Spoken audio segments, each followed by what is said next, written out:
Pemerintah akhirnya memutuskan tidak mencabut Undang-Undang ITE. Sebelumnya, sejumlah kelompok masyarakat mendesak pemerintah untuk merevisi atau mencabut Undang-Undang ITE karena dinilai menimbulkan polemik di tengah publik hingga Presiden Joko Widodo sempat meminta untuk mengkaji kembali Undang-Undang ITE. Menko Polhukam Mahfud MD menilai Undang-Undang ITE masih dibutuhkan di era dunia digital. Apa sebenarnya hasil kajian dari tim pengkaji Undang-Undang ITE dan mengapa memilih untuk mempertahankan Undang-Undang ITE di tengah dorongan publik untuk segera merevisi atau bahkan mencabutnya. Saya akan berbincang langsung dengan Pak Sugeng Purnomo, Ketua Tim Pengkaji Undang-Undang ITE. Saya akan sapa langsung. Pak Sugeng, Assalamualaikum, apa kabar Pak?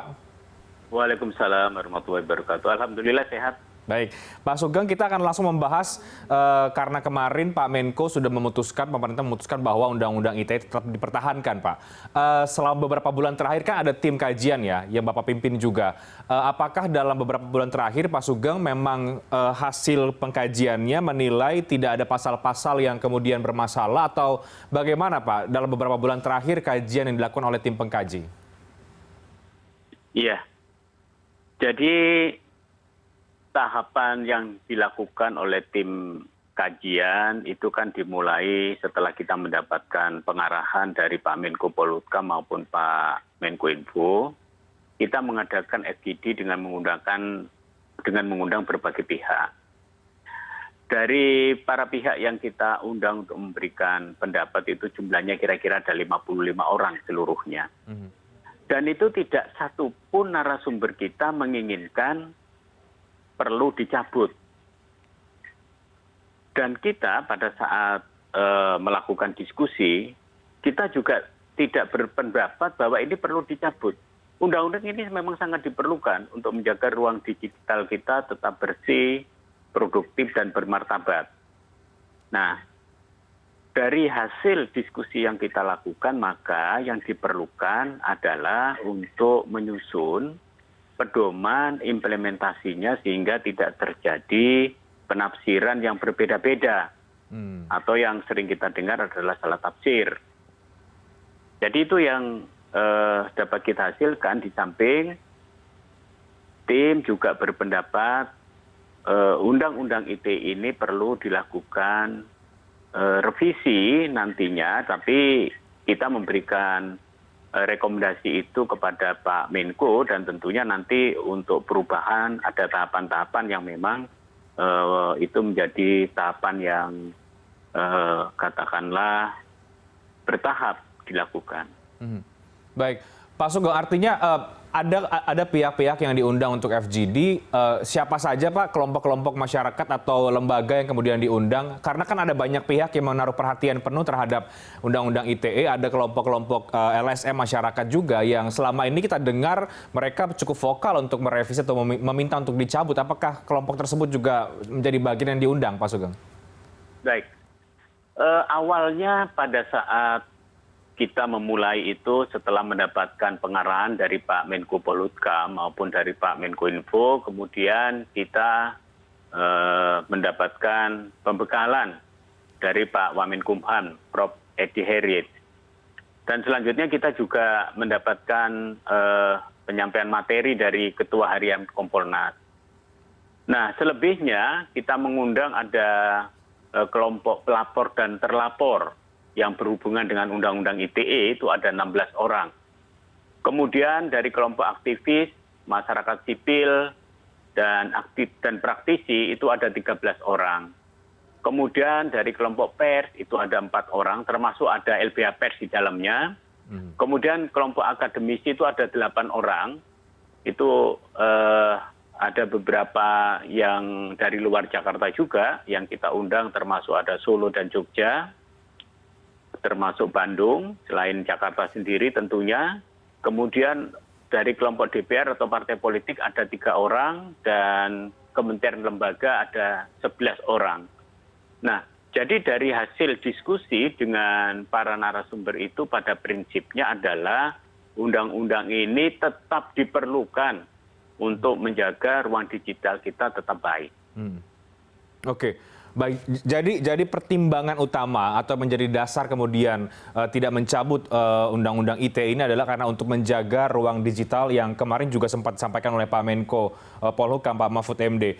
Selama ini Pak Sugeng, pasal 27 sampai dengan 29 ini dianggap pasal yang karet, multitafsir, juga terkait dengan pencemaran nama baik dan juga penistaan agama. Nah, untuk pasal-pasal yang sensitif atau yang kerap kali memicu polemik di tengah publik ini, apa hasil kajiannya, Pak? Apakah kemudian ini masalah penafsiran saja atau memang pasalnya tidak ada, atau undang-undangnya ataupun pasalnya tidak ada yang salah? Jadi begini, pertama saya ingin menjelaskan dari sisi implementasinya. Nah, di dalam implementasi ini kita menemukan ada penafsiran yang tidak sama antara satu aparat penegak hukum dengan aparat penegak hukum lain, dan kita merasakan ada implementasi yang tidak tepat. Maka tim berpendapat ini perlu disusun pedoman untuk implementasinya sehingga tidak terjadi yang kita sudah sama-sama tahu banyak pihak mengatakan multitafsir, implementasi yang tidak tepat dan lain-lain.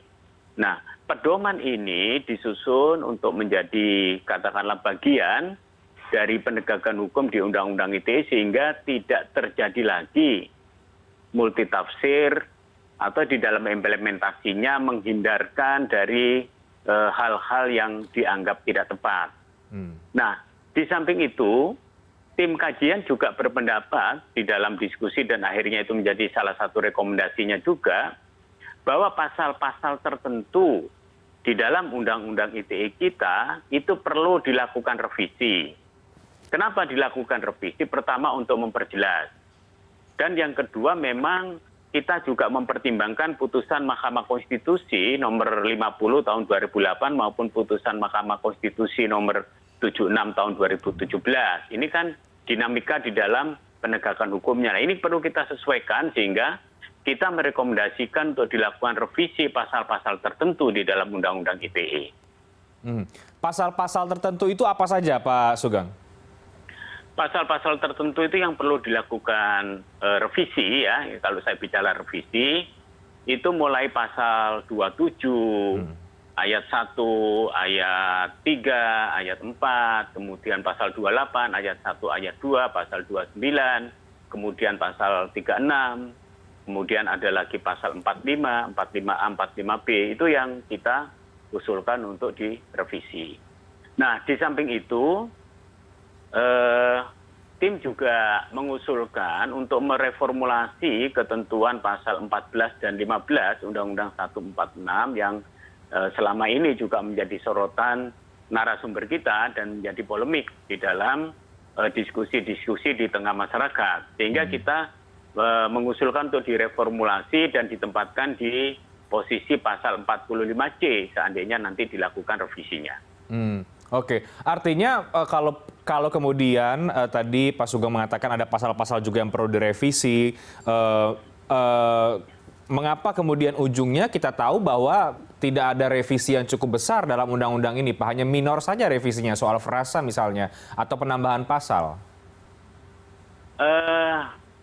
Kalau ini dikatakan revisi minor, ya itu artinya begini. Tidak seluruhnya pasal-pasal itu kita revisi. Karena begini, pasal-pasal yang mengatur tentang perbuatan yang dilarang dan diatur dengan ancaman pidana itu bukan hanya pasal 27 sampai 29 kemudian ditambah pasal 36. Tapi ada pasal 30, pasal 31, pasal 32 sampai 34. Nah, maka kita tidak menganggap jadi persoalan pasal-pasal di atas pasal 30. Nah, sehingga kita berpendapat yang perlu dilakukan revisi terbatas adalah pasal 27, 28, dan 29.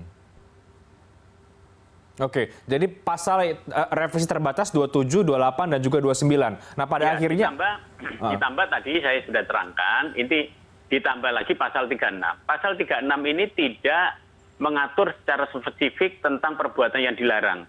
Tapi dalam kondisi tertentu ancaman pidananya diperberat menjadi 12 tahun kalau menimbulkan kerugian. Nah, ini kita perjelas di dalam revisinya itu. Kerugian itu kerugian seperti apa? Nah, untuk pasal-pasal yang tadi dijelaskan Pak, 27, 28, 29 itu bentuk revisinya seperti apa? Karena yang kemudian kita dengar kemarin tampaknya tidak ada revisi pada pasal-pasal ini Pak, hanya kemudian dibuat saja panduannya nanti. Jadi begini, itu kan memang di dalam tim kajian itu kita dibagi dalam 2 subtim. Subtim 1 itu untuk mempersiapkan pedoman implementasinya. Subtim 2 bertugas untuk mengkaji substansi dari pasal-pasal Undang-Undang ITE ini, kemudian nanti menentukan perlu tidaknya dilakukan revisi. Jadi kalau hasil keseluruhan dari tim kajian ini adalah Subtim 1 telah menyusun pedoman implementasinya adalah pedoman implementasi dari Undang-Undang ITE yang sekarang ini ada. Jadi pedoman implementasi yang disusun oleh Subtim 1 ini adalah mulai pasal 27, 28, 29. Nah, ini sangat diperlukan sehingga pada saat ke depan penegakan hukum yang terkait dengan Undang-Undang ITE ini ada pedoman yang sama. Tapi yang perlu dipahami begini, pedoman yang disusun ini nanti tidak akan berlaku apabila belum ditindaklanjuti dengan surat keputusan bersama. Makanya tim merekomendasikan setelah ini ada pertemuan antara aparat penegak hukum, yaitu aparat penegak hukum yang ada di Kemenkominfo karena mereka juga punya PPNS, kemudian dengan kepolisian dan kejaksaan. Nah, pertemuan 3 lembaga ini nanti diwujudkan dalam bentuk surat keputusan bersama yang mengatur tentang pedoman implementasi dari Undang-Undang ITE. Nah, ini nanti diharapkan bisa menjadi pegangan dari teman-teman aparat penegak hukum, baik penyidik maupun penuntut umum di dalam melaksanakan Undang-Undang ITE. Kemudian untuk subtim 2, tadi sudah saya sampaikan mengkaji tentang substansi undang-undangnya. Nah, kita melihat ternyata memang perlu ada perubahan. Di antaranya adalah ada putusan Mahkamah Konstitusi yang perlu ada perubahan memang di dalam undang-undang itu. Misalnya, putusan Mahkamah Konstitusi nomor 50 tahun 2008, nomor 76 tahun 2017, itu perlu dijabarkan lebih lanjut. Sehingga di dalam formulasi dari pasal-pasal yang katakanlah selama ini menjadi sorotan banyak pihak, itu bisa menjadi lebih jelas. Oke, baik Pak Sugeng. Jadi artinya nanti akan ada semacam pedoman tafsir begitu ya, yang disepakati oleh 3 lembaga kalau saya tidak salah. Itu kemudian hasil konversi kemarin kan ya Pak. Artinya nanti undang-undangnya tetap ada, undang-undang ITE tetap ada, tapi kemudian ada tafsir-tafsir yang menjelaskan agar tidak terjadi kekacauan lagi di ruang publik. Begitu Pak Sugeng? Saya tidak bisa mengatakan tafsir ya. Kalau undang-undang tidak boleh ditafsirkan. Tetapi ini adalah pedoman pada saat implementasi dari pasal-pasal yang dipersoalkan. Seperti tadi saya sampaikan mulai pasal 27, 28, 29 kita sudah susun pedoman untuk implementasinya sehingga ada keseragaman di dalam penegakan hukum yang terkait dengan pasal-pasal tersebut. Oke, baik. Pak Sugeng terakhir, karena sejak kemudian ini ada angin revisi begitu ya di awal, saya juga ingat beberapa waktu yang lalu kita wawancara juga dengan Pak Sugeng ketika awal dibentuk tim pekaji ini. Kan ada semacam harapan dari sejumlah kalangan agar kemudian direvisi atau mungkin dicabut pasal-pasal yang dianggap karet tadi itu. Tapi juga sejak awal sudah dirasa bahwa rasanya tim ini memang lebih banyak orang-orang yang pro terhadap Undang-Undang ITE. Nah ini kan sudah ada hasilnya Pak. Ini mungkin Anda perlu juga menjawab kepada sebagian publik yang merasa bahwa sejak awal memang tampaknya ini akan dibuat buku panduan saja, tidak akan ada pencabutan atau bahkan revisi. Apa jawaban Anda Pak Sugeng? Jawaban saya cuma satu. Karena hasil kerja tim ini sudah diserahkan kepada Pak Menko Polhukam yang telah memberikan perintah kepada tim. Dan salah satu rekomendasi dari tim ini bukan hanya terkait masalah pedoman implementasi. Kita memang merekomendasikan untuk dilakukan revisi, untuk dilakukan reformasi ulang. Formulasi dari pasal-pasal yang dari banyak kalangan dikatakan itu bermasalah. Mulai pasal 27, 28, 29, pasal 36, bahkan tim juga merekomendasikan untuk memformulasi ulang pasal 14 dan 15 Undang-Undang 146 yang terkait dengan penyebaran berita bohong. Jadi kita tidak hanya menyasar yang ada di Undang-Undang ITE, termasuk Undang-Undang 146 yang itu juga menjadi sorotan publik. Kita juga mengusulkan dari kajian kita mengusulkan untuk direformulasi kembali. Oke, baik. Jadi sekarang kita akan menunggu panduannya seperti apa ya Pak Sugeng untuk kemudian bisa digunakan dalam hal penegakan hukum. Terima kasih banyak Pak Sugeng Purnomo sudah berbagi perspektif dan juga menjawab beberapa pertanyaan kami berkaitan dengan revisi Undang-Undang ITE. Terima kasih, kita akan tunggu seperti apa buku panduan yang akan dibuat. Terima kasih Pak Sugeng Purnomo, Ketua Tim Pengkaji Undang-Undang ITE. Sehat selalu Pak. Terima kasih Mas Rehat, sehat selalu. Dan Newscast akan segera kembali. Sesaat lagi tetap bersama kami di CNN Indonesia Newscast.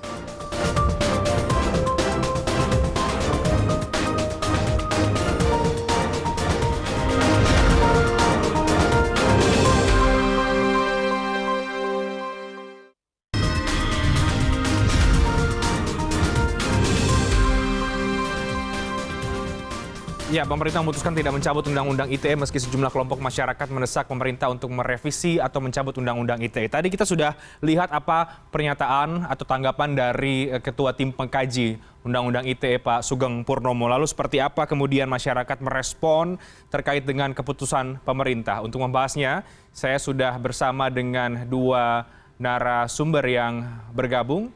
Saya akan sapa. Ada Bang Wahyudi Jafar, Direktur Eksekutif dari Elsam, dan juga Bang Heri Firmansyah, ahli hukum pidana dari Universitas Tarumanegara. Selamat malam Bang Wahyudi, Bang Heri. Selamat malam. Baik. Saya ingin minta tanggapan dulu dari Bang Wahyudi Jafar setelah pemerintah memutuskan bahwa Pak Menko Polhukam, Pak Mahfud menyebut tidak mencabut Undang-Undang ITE karena masih diperlukan untuk ranah digital. Tanggapan Anda? Ya, pertama begini, Undang-Undang ITE memang diperlukan, tetapi kemudian kontennya itu bermasalah. Tidak hanya bermasalah di level implementasi, tapi memang secara perumusan normanya itu ada banyak persoalan. Tidak hanya dalam konteks beberapa rumusan pidana di dalam ketentuan pasal 27, 28, 29, tetapi juga ada beberapa ketentuan lain yang memang perlu dilakukan perbaikan dengan situasi hari ini. Belum lagi kemudian Undang-Undang ITE juga belum mampu untuk merespon secara baik perkembangan teknologi informasi dan komunikasi yang begitu pesat hari ini, sehingga kemudian tidak menimbulkan kekeosan di publik dengan rujukan undang-undang yang ada sekarang. Yang kedua, terkait dengan pedoman, menurut saya begini, bicara pedoman ini bukan pedoman implementasi dari Undang-Undang Informasi dan Transaksi Elektronik. Karena pada dasarnya implementasi atau penafsiran terhadap undang-undang itu kan ada pada hakim nantinya, itu kan. Nah, yang diperlukan adalah bagaimana kemudian panduan penanganan perkara-perkara yang berdimensi teknologi informasi dan komunikasi, tetapi kemudian tidak membuat tafsir dari versi negara terhadap Undang-Undang Informasi dan Transaksi Elektronik. Karena mungkin saya, Mas Heri, itu punya tafsir yang berbeda dengan apa yang ditafsirkan oleh pemerintah. Jadi pemerintah tidak dalam kapasitas atau dalam otoritas untuk membuat tafsir atas materi Undang-Undang ITE. Yang bisa menafsirkan ya Mahkamah Konstitusi, bagaimana kemudian membandingkan antara Undang-Undang ITE dengan konstitusi kita. Sehingga kemudian menurut saya ke depan revisi terhadap Undang-Undang Informasi dan Transaksi Elektronik ini masih sangat diperlukan dengan melihat materi dan kebutuhan hari ini. Oke, tapi pemerintah memang tidak membuat penafsiran. Kalau tadi yang saya tanyakan juga ke Ketua Tim Pengkaji, tapi kemudian membuat pedoman. Menurut Anda ini sama saja atau bagaimana, Bang Wahyudi? Ya, betul. Ya, pedoman ini kan bisa dikatakan sebagai pedoman implementasi ya, bahasanya begitu. Artinya kemudian pemerintah mencoba menurunkan apa sih maksud dari pasal 29, apa maksud dari pasal 28, apa maksud dari pasal 27 dan seterusnya, apa maksud dari pasal 36 dan seterusnya gitu kan.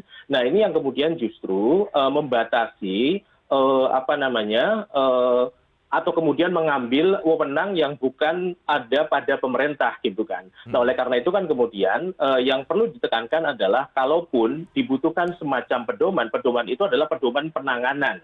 Pedoman penanganan perkara-perkara atau pedoman penanganan kasus yang berdimensi atau menggunakan medium informasi dan transaksi elektronik, bukan pada pedoman implementasi Undang-Undang ITE-nya. Jadi misalnya nih, kepolisian menghadapi satu kasus yang menggunakan medium teknologi informasi dan komunikasi.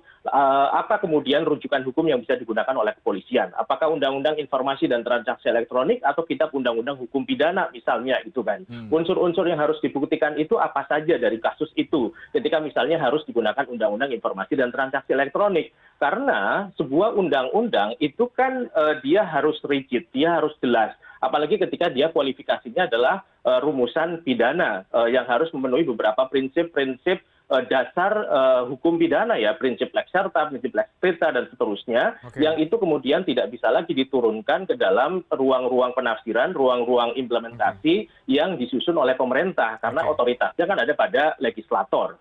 Itu menurut saya. Baik, saya ke Bang Heri. Bang Heri, dari sisi hukum ada pedoman yang dibuat. Apakah ini win-win solution dari jalan tengah ya, dari bahwa kita masih butuh undang-undang ITE, tapi di sisi lain ini untuk panduan secara implementasi, ini solusi atau sebuah kebingungan baru nanti, apalagi kalau kita bicara soal dasar yang nanti dijadikan untuk hukum pidana? Ya, kalau kita bicara Undang-Undang ITE tadi sudah banyak disampaikan oleh Bang Wahyudi, khususnya Undang-Undang ITE yang berlaku sekarang ini kan di pasal 27, 28, 29 kan banyak tafsir atau tafsir. Ada standar interpretasi yang kemudian itu muncul di sana, dan sehingga pertanyaan besarnya kalau Undang-Undang ITE diperlukan dalam khasanah untuk tetap menjaga demokrasi kita tidak kebablasan, tapi di sisi lain juga agar ada ruang berekspresi, dalam hal ini kebebasan sipil itu tetap dilindungi, agar tidak kalaupun ada penindakan berjalan secara berkeadilan. Ini kan salah satu fungsi di mana kita akan melihat Undang-Undang ITE di satu sisi memberikan penegakan hukum perlindungan tadi kepada kebebasan berekspresi atau tidak. Nah, dalam banyak catatan memang ketika kita bicara di level katakanlah kebebasan sipil, kita melihat Indonesia sekarang pada posisi yang sama, posisi 64 negara di antara 164 negara yang kemudian ada dalam konteks Economic Intelligence Unit untuk dinilai dalam konteks kebebasan demokrasinya. Yang jadi persoalan adalah dari tahun sebelumnya Indonesia mengalami penurunan poin tadi dalam konteks indeks demokrasi. Nah, ini mungkin jadi satu catatan dalam ketika kita akan membuat satu guidance tadi katakanlah dalam pembentukan Undang-Undang ITE ini. Yang kita akan juga singgung juga adalah apakah yang bermasalah adalah terkait dengan undang-undangnya atau masalah implementasinya. Nah, ini juga yang harus kemudian dikerucutkan kembali. Nah, sekali lagi itu akan tadi jangan sampai menimbulkan kebingungan baru demikian. Baik, kalau yang tadi kita simak mungkin ya, saya simpulkan dari apa yang disampaikan oleh Ketua Tim Pengkaji, memang ada yang perlu direvisi. Tapi tampaknya kalau tadi pertanyaan Anda ini undang-undang yang salah atau implementasinya, tampaknya menurut pemerintah ini implementasinya yang salah, jadi bukan undang-undangnya. Ya. Kalau tadi berkaca pada pertanyaan yang diajukan, maka sebelumnya juga kita akan bertanya, masalah pasal 27, 28, 29 itu kan tidak hanya menimbulkan persoalan di ranah praktiknya, tapi memang ada tafsir-tafsir yang muncul ketika tadi saya bilang ada standar interpretasi terkait dengan misalnya ujaran kebencian di dalamnya, kemudian penyebaran berita informasi yang terkait dengan suku, agama, ras, dan antar golongan. Nah, ini kan masalah sudut pandang interpretasi yang juga sudah disinggung sama Bang Wahyudi. Nah, ini persoalan juga yang harusnya dijelaskan. Kemudian kita juga bicara pada konteks kalau mengubah ini kan bukan hanya bicara tentang kemampuan, tapi juga bicara tentang kemauan pemerintah ya. Mereka sudah mengajukan, tadi juga sudah dibentuk tim-tim katanya, tapi lebih dalam konteks ini adalah akan melihat pada pasal-pasal yang memang sudah banyak menimbulkan persoalan terkait dengan penegakan hukum di lapangan. Jadi saya rasa ini perlu untuk menjadi penegasan kepada pemerintah apakah yang dilakukan ini memang bicara tentang substansi dari persoalan Undang-Undang ITE-nya untuk melihat dalam konteks lex serta tadi yang sudah disinggung di awal. Baik, jadi ke depan kita masih, kalau hanya bentuk pedoman saja, menurut Anda kita akan masih berhadapan dengan polemik soal pencemaran nama baik lagi, yang kemudian ini seringkali kita lihat di tengah-tengah masyarakat, Bang Heri? Ya, kita bicara dalam konteks begini, Bang Reinhardt, bahwa ada ius constitutum dan ius constituendum. Nah, persoalan di undang-undang ITE ini pada tataran apa yang dicita-citakan dengan apa yang kemudian terjadi atau terlaksana. Nah, ini kan perlu koreksi. Masalahnya ketika itu diberikan secara bebas kepada penegak hukum, mungkin saja ada kewenangan yang kemudian melampaui batas atau ada tafsir-tafsir yang berbeda tadi, mungkin tanpa intensi untuk kemudian menggunakannya demi kepentingan tertentu, mungkin saja tidak, tapi setidak-tidaknya undang-undang ini harus juga memberikan jaring pengaman agar tadi konsepsi dari substansi undang-undang ini mengandung yang namanya tadi lex serta. Dia jelas, tegas, karena tidak boleh ditafsirkan lain begitu. Kalau dia mengundang tafsir-tafsir yang berbeda, ini yang menjadi persoalan di ranah praktik dalam konteks implementasi, saya rasa. Oke, baik, saya ke Bang Wahyudi terakhir. Akan ada pedoman yang nanti akan disusun oleh 3 lembaga begitu ya, nanti dalam bentuk SKB. Nah, apa yang perlu dicermati dari sini dan menurut Anda ini problematika baru atau tidak sih?